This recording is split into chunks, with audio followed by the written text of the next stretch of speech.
Whew. Hello, boys and girls. My name is Victor Maturi, and I'm from Niagara Falls, Canada.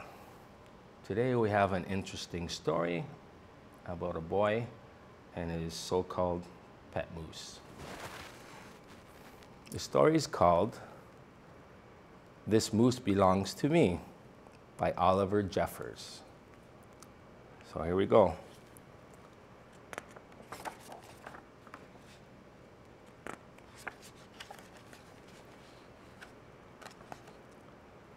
Wilfred owned a moose. He hadn't always owned a moose. The moose came to him a while ago, and he just knew that it was meant to be his. He thought he would call him Marcel.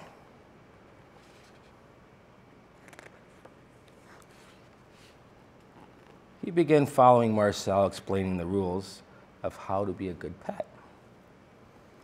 Much of the time, though, the moose wasn't listening, but Wilfred knew he was, mostly because he followed rule number 4 very well, not making too much noise while Wilfred sits and listens to his records.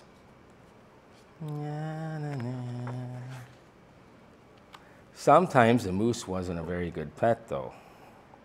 He generally ignored rule number 7, going whichever way Wilfred wants to go. The moose had a very good sense of direction, but Wilfred did not. And because the moose was particularly poor at rule number 7, maintaining a certain proximity to home, in other words, staying close to home area, Wilfred quickly learned to bring some string along on their outing so he could find his way back again. See the string there? Just tying it all over. Sometimes the moose was an excellent pet. He had no trouble with rule number 11, providing shelter from the rain. And rule number 16, knocking down things that are out of Wilfred's reach. Yes, he's getting some apples from the tree. Wilfred says, "Good work." One day, as Wilfred discussed their plans for the coming year, on a particularly long walk, he made a terrible discovery. Let's see.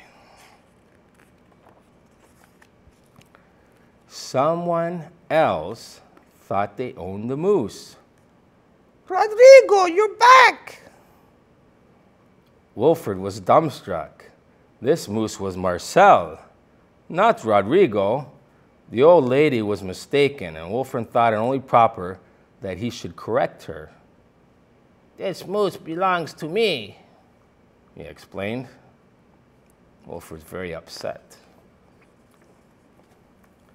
And to prove it, he called Marcel. "Heel." But the moose did not respond. He seemed more interested in the old lady. "Good, Rodrigo," as he eats the apple. "Fine." Embarrassed and enraged, Wilfred rushed off for home. But in his haste, and miles away from anywhere, he tripped over his string and got tangled up in it. Uh-oh. There he goes down the hill. Not looking good. And there he lay. What a mess. Wilfred was beginning to get a little bit worried. It was past his bedtime now, and soon the monsters would be coming out. Uh-oh. There's Wilfred. He had just ruled out all of his options as he's thinking and lying there, when along came the moose. There he is. And performed rule number 7.3 brilliantly, rescuing your owner from perilous situations. Good job, Marcel. All was forgiven, and perhaps, Wilfred admitted, he never really owned the moose anyway.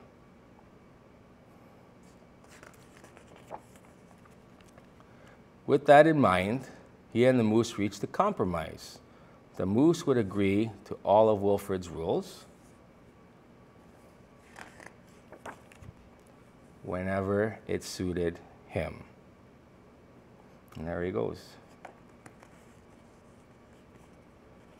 Looks like the end. Oh, where's he going? I guess he's got another friend. Dominic, you're back, and you brought me an apple.